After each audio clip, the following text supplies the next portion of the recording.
Greetings from the Humongous, the Lord Humongous, the warrior of the wasteland,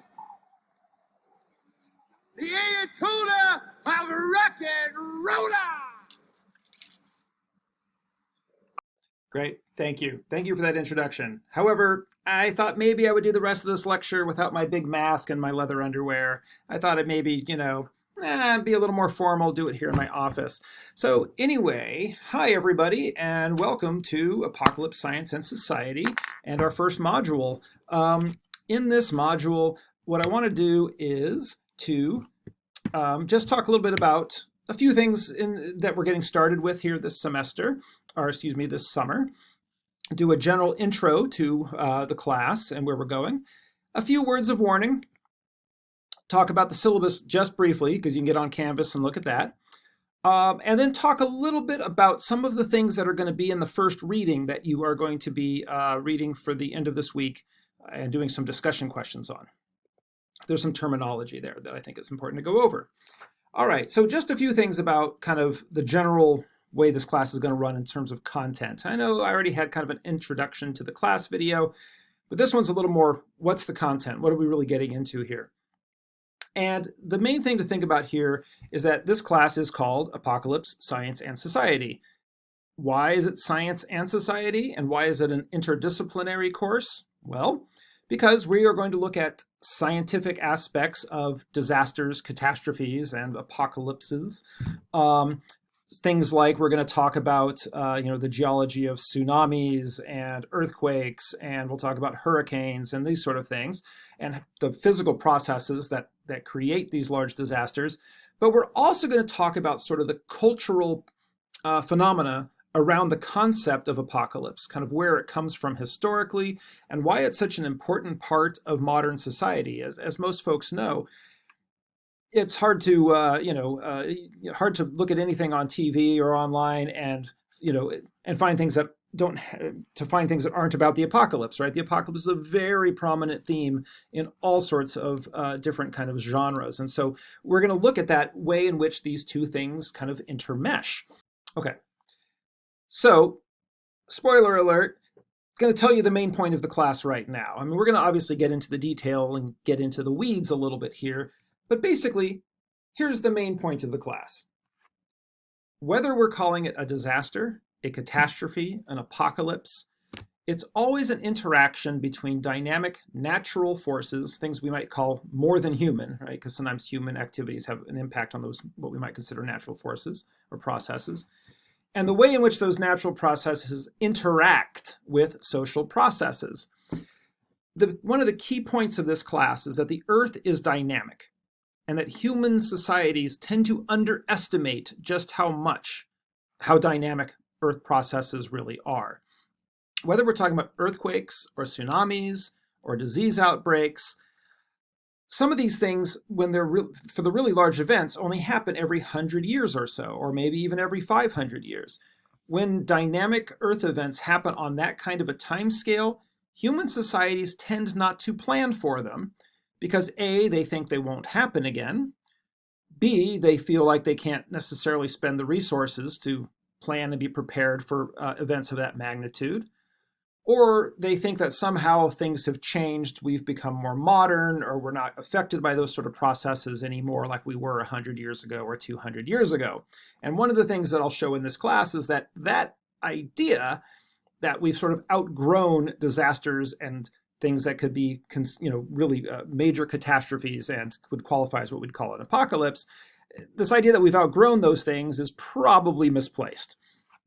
All right, so attached to that is this idea that when we're talking about a disaster or catastrophe or apocalypse, this is a result of these dynamic natural processes and human planning and social responses to it being somewhat out of sync or unable to be capable of handling those dynamic processes. And because of that, when we see who is affected by these different kinds of hazards, victims are typically determined by being in a state of vulnerability. In other words, these disasters and apocalypses and things like that do not affect everybody equally. They affect some people much more than others based on their vulnerability. And so that's something else that we're going to get into in this course. So a few words of warning. This course is about death and destruction, right? That is the theme. We're looking at hazards, catastrophes, apocalypses from all sorts of different angles. We're talking about asteroids hitting the Earth. We're talking about gamma ray bursts boiling your brain out of your skull. We were talking about disease outbreaks. We were talking about large chunks of fiery metal falling out of the sky on top of people during earthquakes. So we're going to talk about things that might make people uncomfortable. We're going to talk about death. We're going to talk about violence. We're also going to talk about different religious traditions, because when we get into concepts of apocalypse, it's impossible to talk about that idea without talking some of the religious underpinnings that come in underneath that. So we're talking about belief systems. My goal is to kind of talk about all these things that may be somewhat uncomfortable in kind of an unflinching way. We will also be watching movies in this course and kind of doing some analysis and doing discussion questions around them. And they'll have uncomfortable things in them. There will be violence, there will be nudity, there will be bad language, etc. None of it's real over the top. I didn't really go for graphic violence for the sake of it. But we are watching some movies that will definitely probably make you feel sad. The last thing is that we, or at least I, will use humor and make jokes about death and destruction. I don't know what to say about that other than when you're talking about this kind of subject matter, sometimes it's hard not to kind of have a little bit of a gallows humor, I guess, about it. And so I apologize if I end up offending anybody in that respect, but that's something that kind of enters into some of these lectures, I think, when I tend to do them. All right. So on that note, right, one of the things that's in the discussion for this first week is asking people kind of what their favorite life-ending disasters are. Most people are really attracted to these kinds of hazards and tales of apocalypse and catastrophe. And I think it's really important for us to sort of acknowledge that is something that people are really fascinated by. And I think there's a few reasons for it. I mean, one is obviously it's just kind of dynamic. It's something that's happening that's kind of earth-shattering and gets our attention. But I think there's also something deep in our brains that also wants us to be very, very aware of the things that are hazards or are dangers, right? Because just somewhat naturally, when we see certain catastrophes or some sort of, even if it's not a large catastrophe, just some sort of danger sort of occurring in the world, there's a part of your brain that really wants to make sure that it knows about that kind of a danger and kind of focuses our attention. And so my goal is that by going through this course and really focusing on some of these things, that we actually learn to understand those processes a little better, understand the risks a little better, and actually, hopefully, come out of the class feeling a little more comfortable, because a lot of the things that really cause widespread catastrophe are fairly rare events. And we're going to talk a little bit about risk and probability here early on in the class too. So that's part of our approach. Now, some folks may be wondering, if you're taking a class on apocalypse and natural hazards, why is this technically a geography class? Well, there's a couple reasons for this.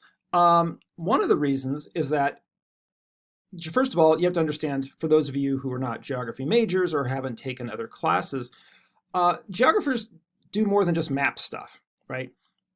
I myself am trained as a geographer. My degrees are in geography. And one of the things that we do is that we investigate how physical and social worlds sort of interact. And one of the ways in which the natural and social world interact is through hazards.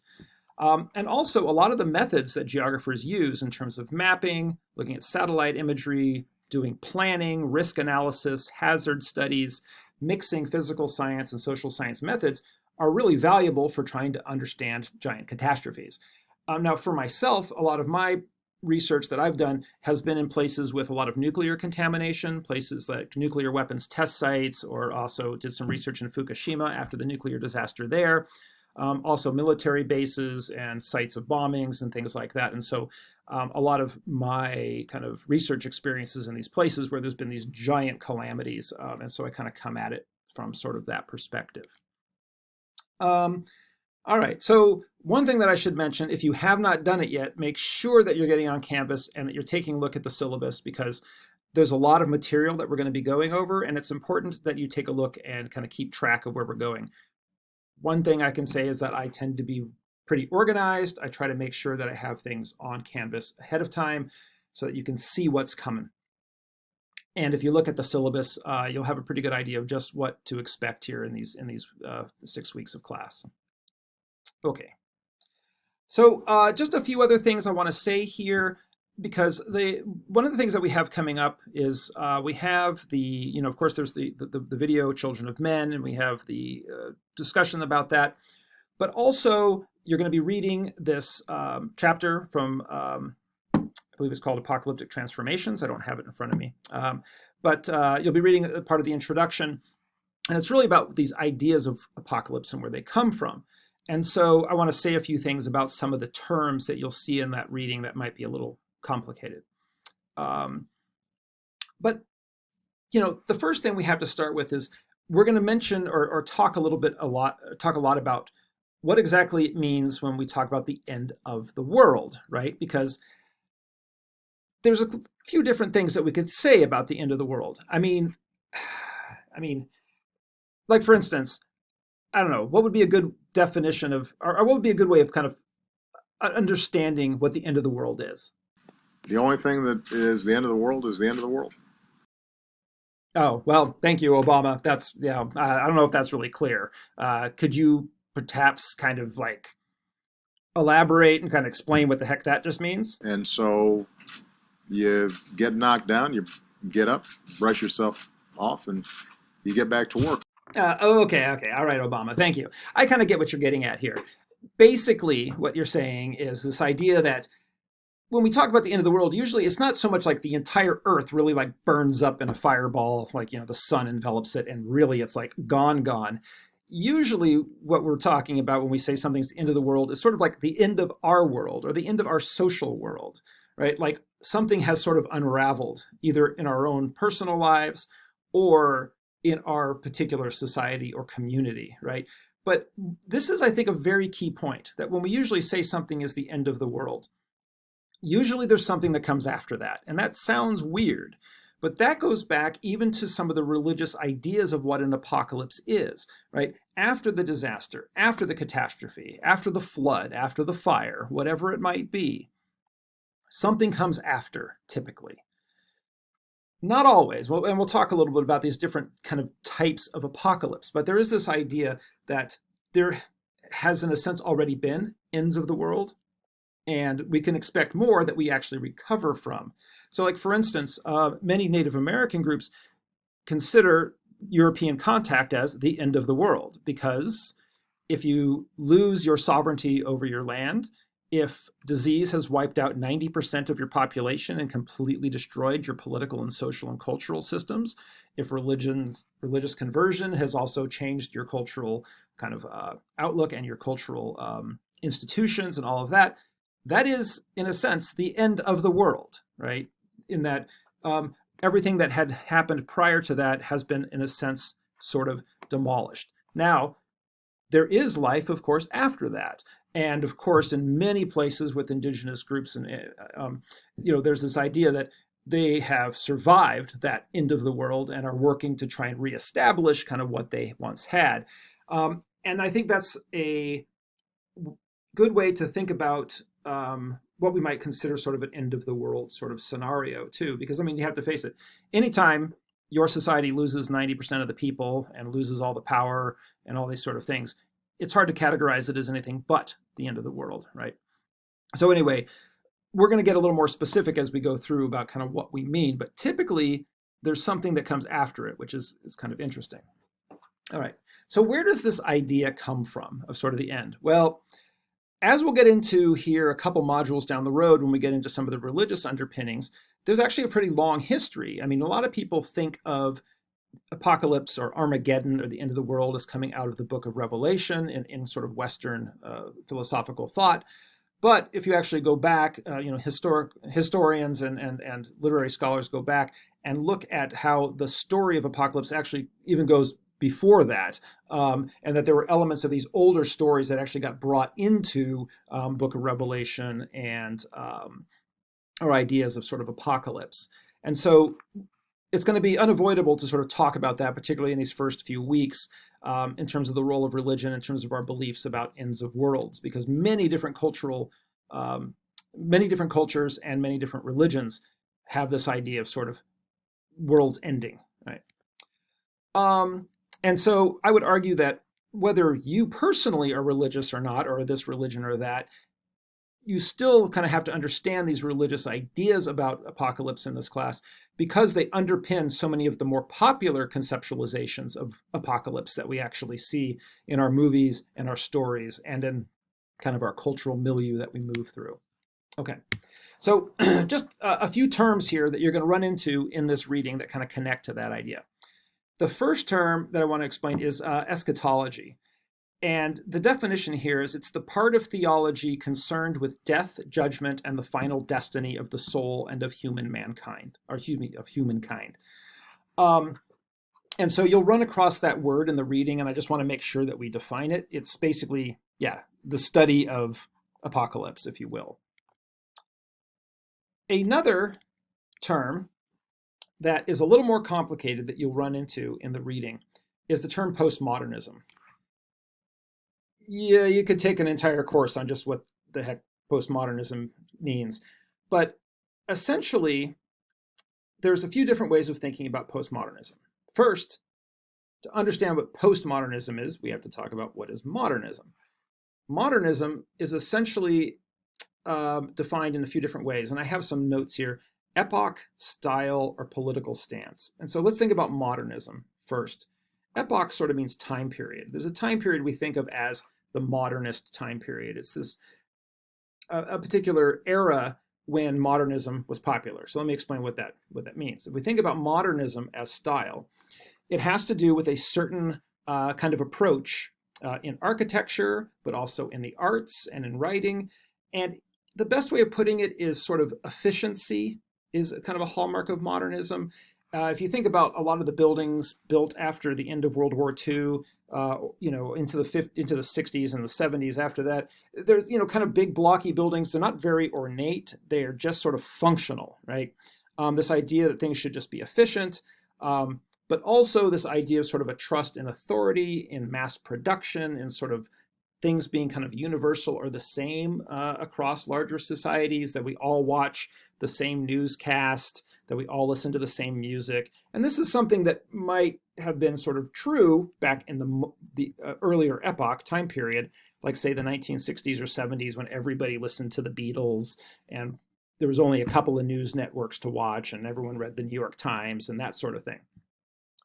But also modernism is a political stance. It's sort of a stance that values those things of centralized authority, of conformity, of kind of the functions of things being more important than kind of the way they look, that kind of stuff. Now, postmodernism, as you would expect, flips a lot of those things over. And so as epoch, it's this time period sort of after modernism. As style, it's sort of the flip. It's instead of, if modernism was all about sort of sameness and things being universal and all kind of reading the same things and listening to the same things and all of that, postmodernism is very different. So if I take music as an example, modernism might be everybody in late 1960s all buying the same Beatles album and everybody listening to it. Postmodernism is everybody getting on YouTube and listening to absolutely all sorts of different things and, flipping from one thing to another and just mixing stuff, being like, I'm going to listen to Swedish death metal, and now I'm going to listen to some Hawaiian music, and now I'm going to go listen to, Tibetan throat singing, blah, blah, blah, blah, blah. Just kind of being all over the map and kind of mixing things together, or being into, also as style, it's about mixing different things from different epochs kind of all together. So having very ornate buildings, some people, when they talk about architecture, will talk about Las Vegas as being sort of a postmodern city. You just have all of this different decoration where one building looks like Egypt and the one next to it looks like Paris and the one next to it looks like Venice, and it's all kind of fake, right? So that would be kind of postmodernism. Now, the reason, and then the political stance with postmodernism is this kind of celebration of difference. And one of the key things in the reading about postmodernism is that it talks about this idea of sort of apocalypse, that under modernism, there was kind of this idea that kind of the Christian story from Revelation was sort of the story of apocalypse, right? And it came with a certain narrative that of how this was going to work. Whereas in postmodernism, we have all these different stories of ends of the world that are kind of coming at us from all sorts of different cultural traditions, all sorts of different threats and directions, right? In the kind of the modernist simple story, there's a judgment, and the judgment is from God, right? Whereas in postmodernism, it's like maybe a comet hits us, maybe a virus destroys us, maybe earthquake happens, maybe like what movie is it, 2012? All sorts of stuff happens, right? And so this leads to a couple more terms, which is in the reading, but is really important because we are going to go over this a lot here, particularly early in the class. The difference between apocalyptic kind of narrative or story and a neo-apocalyptic. And the difference here is about whether or not there is what we call a New Jerusalem. And what this means is this: in an apocalyptic story, sort of a traditional apocalyptic story, there is something that comes after it that is better, right? And so if you, as we'll see when we talk about the religious traditions here, in a lot of the traditional stories of apocalypse, the earth has some sort of major catastrophe. But what it does is it functions as a cleansing sort of function to kind of get rid of the bad people or the bad era, of which then kind of the chosen people who are righteous and good then live in sort of happily ever after in a state of what they refer to as the New Jerusalem, right? So in other words, the apocalypse serves a purpose, and afterwards life is better than it was beforehand. Neo-apocalyptic, however, doesn't have that. There's no New Jerusalem. One of the videos that we're going to watch here around the third module is the movie The Road. Spoiler alert, it is a neo-apocalyptic tale in terms of, if you haven't seen it, it's just, there isn't this idea like, well, there's this big disaster, but it's actually to kind of bring forth a better world. It's just a disaster, right? And most movies today that are apocalyptic are neo-apocalyptic. Think of the Terminator series. Things don't get better after the machines take over the world and there's a giant calamity and a nuclear war and everything else, right? The best you can do is survive the apocalypse, but then things are still really messed up, right? It has not made a better world when it's done. And that's a really important distinction between stories that are kind of traditional apocalyptic, where the apocalypse serves to actually make the world better, and neo-apocalyptic, where, man, it's just the end, and maybe you go on afterwards, but it's not going to be good. And so that's a really big shift in terms of how we think about the concept of apocalypse and disaster and catastrophe. And so that's a thing we'll see coming up in this class kind of time and again. Another major point that you'll see in this reading, but that will also kind of keep following through, is the idea of apocalypse as social criticism. In other words, a lot of people tell apocalyptic stories as a way of criticizing the current society, as people are acting in a corrupt way or in a way that isn't righteous, that sort of either deserves or brings forth some kind of divine retribution. And so when people are writing these apocalyptic stories about everybody being wiped out and only the, kind of the pure being saved, or the worthy being saved, or the brave being saved, a lot of times what that is a social criticism, right? It's basically saying, yeah, the world is this kind of mess. It's unknowable. It seems unstable. We just need a hard rain to come and kind of clean everything away and get rid of these things that I think are problems. And some of these ideas of apocalypse as social criticism go way, way, way back centuries in terms of where a lot of these stories came from and their function about why people write them and why people tell them, why people share them, and also why they're popular.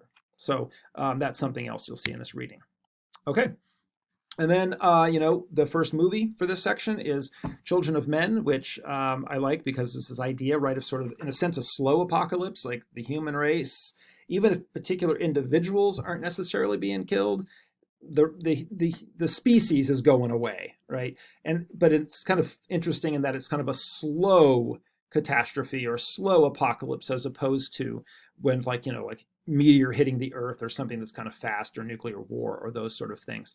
And one of the things also I like about this movie, I have to admit, is, I don't know if you noticed when you watch the movie, but there's one scene when they're going into the building. It's kind of this picture here. That's really long. It's this battle scene. There's a lot of action, and it's actually one long uncut scene that's choreographed the whole way. I think even blood splatters on the camera lens, and they just keep moving or whatever. But it's actually pretty incredible. But anyway, but I also really like kind of this vision, which we'll come back to when we talk about population and other things, about sort of apocalypse being not so much about the death of an individual as much as about a culture or a society. All right. That's it for this module. And of course, if you have any questions, feel free to email. And I'll see you at the next module.